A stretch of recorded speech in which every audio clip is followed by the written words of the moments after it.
Derbyites, we're back again for episode 3 of season 4 of your favourite show, Outlander. I'm Rob Licuria. I'm Paula. And it's great to be back once again, Gold Derby's resident married couple, talking about your favourite married couple on TV. Now, The False Bride, episode 3. First thoughts, loved, hated, what did you think? Well, oh my God. Wow. Okay, that's cool. Watch that order. In that general order. Yeah. Cool. Okay, understood. So I'm just going to read the synopsis from Stars because let's just reacquaint ourselves with what actually happened. And by the way, I've got to say, I thought this was a bit wow too. Like, this is my favourite episode so far. Yeah. Of season 4. Loved it. Really loved it. And there's a reason for that, which we'll talk about soon. So Jamie and Claire head into the wilderness in search of a place to call home with young Ian and John Quincy Myers, a local mountain man who serves as their guide. Their adventure takes a dark turn when a fierce storm separates them, leaving Claire struggling to survive on her own. Meanwhile, in the 20th century, Roger and Brianna's relationship heats up during a romantic road trip. But once they get down to brass tacks, both realise that they aren't on the same page, which puts the future of their relationship in jeopardy. Now, the best thing about this episode is we get to go back to the 20th century, back to the future, and we get to see Roger and Briana. And I want to put this on the record that I really, really am beginning to love these two characters. I loved, so after, okay, it was only 2 episodes, but finally getting back to Roger and Briana, I was like, yes, I want to see them because, and the reason, this is my theory, and it's not just the fact that they're in more present time that we're a bit more relatable to.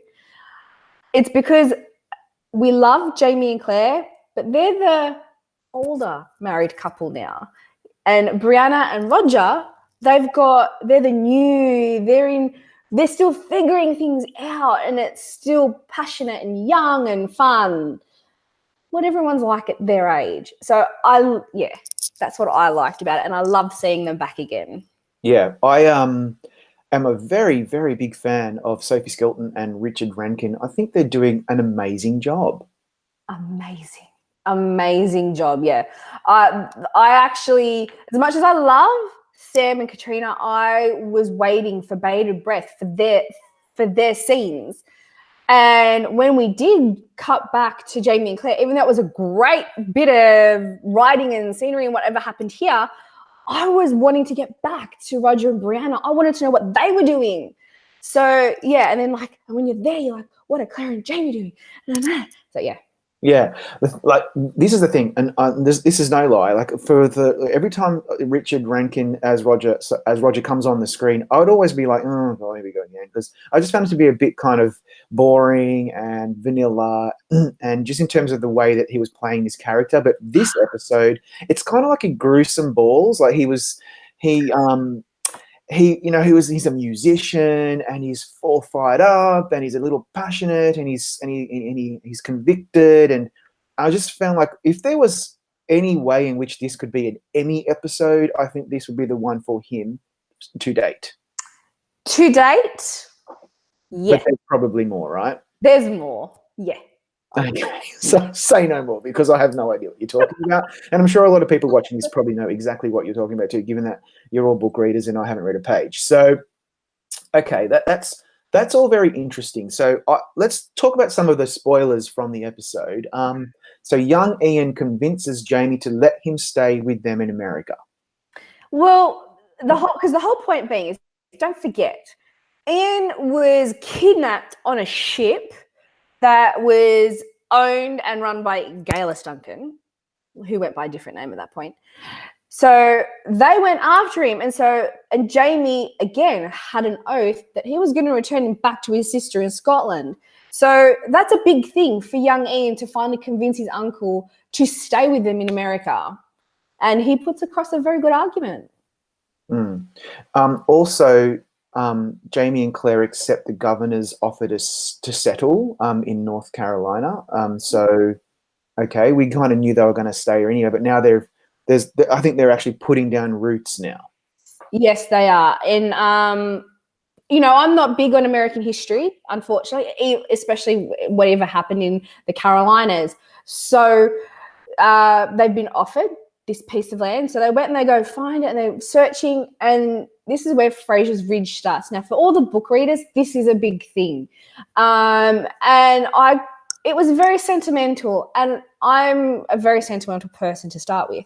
So when they get there and they find the strawberries, and then Claire explains the whole connection with these wild strawberries, it's perfect. And to them, it must be fate that is where they're meant to put down roots in the North Carolina. Yeah. So then in the present day, or the 20th century, Roger and Briana go on this amazing road trip, beautifully shot, by the way. The cinematography on this show is just out of control. So good. And then they start getting a little bit intimate, and then he proposes to her, thinking that it's a no-brainer, and she's like, nah. Yeah. And that was actually, again, it was all on Richard Rankin's face. The heartbreak, the confusion, I just remember the bit where they had that conversation in the room and they were like arguing and they were both putting points across. Yeah, that was heartbreaking. So this is a really big part, though, that it was in the trailer that, we saw a glimpse of the skull and the tooth and whatever, but yes. There's a ghost, and I don't want to give too much away here because I think I know where this is headed because you've kind of explained it from what you've read. So let's be careful in case there are people who have not read the books, but there's some kind of ghost, and we saw him, the Native American, and he leads Jamie and Claire to Fraser's Ridge. Yes. And then the more poignant part, the most important part is the fact that, so Claire picks up this skull and she flips it over and it's got a filling that's not meant to be invented, I think she says, for another 100 years. So Claire has been drawn, or this ghost is drawn to her because they're both time travelers. So that is setting up for what's yet to come. Very interesting. I found that to be it's a typical kind of Outlander, like little nugget where you just think, ooh, because whenever this show, I'm being totally honest here, when it moves away from the romance and goes into the sci-fi or the fantasy, you got me. Like, that is where I think the show for me is at its strongest. And also the intrigue and stuff, which is why I love the France stuff in season 2. But this is the best part of the show, the time travel element. It's so interesting.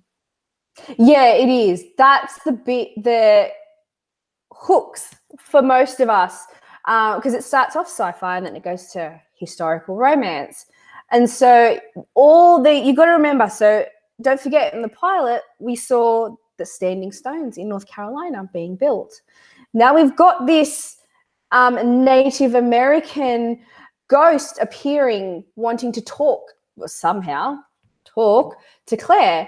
And these are all little nuggets. You've got to remember them. That's all I'm saying. So what's this calling clans? Like, oh, okay. So that's with Richard Rankin. And I got a little bit, a bit giddy, because do you remember the bit at the end of the episode where they're calling the clans and it's after Roger's proposed, and so they call their clans. Now it's to honor their heritage, because don't forget, back in the previous seasons they weren't allowed to wear their tartans and so on and so forth. And so here they get to honor their heritage, because this is where a lot of the Scots have immigrated to. And so the reason I wanted to mention it is so they go up with a little torch and I think it's a wooden stag, they set alight. And so they go, Clan Mackenzie's here, which is what Richard says. And just for in the background, there was a little Sullivan. And why is that relevant? Well, I am a Sullivan, but not a Scottish one. I'm an Irish Sullivan. Yeah, but it's close enough. Close enough. Guys, You got to take what you can get in this world, and that's something you can hold on for dear life. pretty much. So I'm just looking at my notes from when we watched this a few weeks ago now. So I'm just trying to bring it all back into my head. But I wrote, this show gives you a great sense of time and place. It's the best example of a period piece, modern and antiquated. And I think that's fair. That is very fair. I think so. I just think like when we're in the Carolinas, when we're in Paris, when we're in the 20th century Scotland or wherever we happen to be, this show does an amazing job of just making you feel like you are there. You're there. It's just so authentic. Like, you know, every part of the creation of it, from the dialogue to the costumes, production, cinematography, everything. You are immersed in that time period for the length of that scene. Yeah. So yeah, you did sum it up quite well. I think authenticity is one of the strong suits of this show. It is. And because they actually really do care about that, and they spend a lot of effort and time, given from what we've read from the show and from my discussions with people who are involved in the show. And yeah, that's something that we really need to give the show a lot of credit for. Yeah. My favorite scene from the whole episode was actually the horseback conversation that Jamie and Claire had talking about Briana. I found it very effective. It didn't really go anywhere. I don't know if it really means a lot for the show going forward. It maybe does, but for me, it really meant a lot because it was just the talk that they were having about the love that they have for their daughter, which I can obviously relate to, and you know, and I think there's a sadness there for Jamie because he doesn't get to be with her at this point, and that's huge. Yes, but don't forget, he's also lost faith. A baby that he never got to meet, and she passed away. You know, he at least got to raise Willie, at least for some period of time, but he hasn't seen him grow up either. So now he's got his wife with him, who did give birth to a child.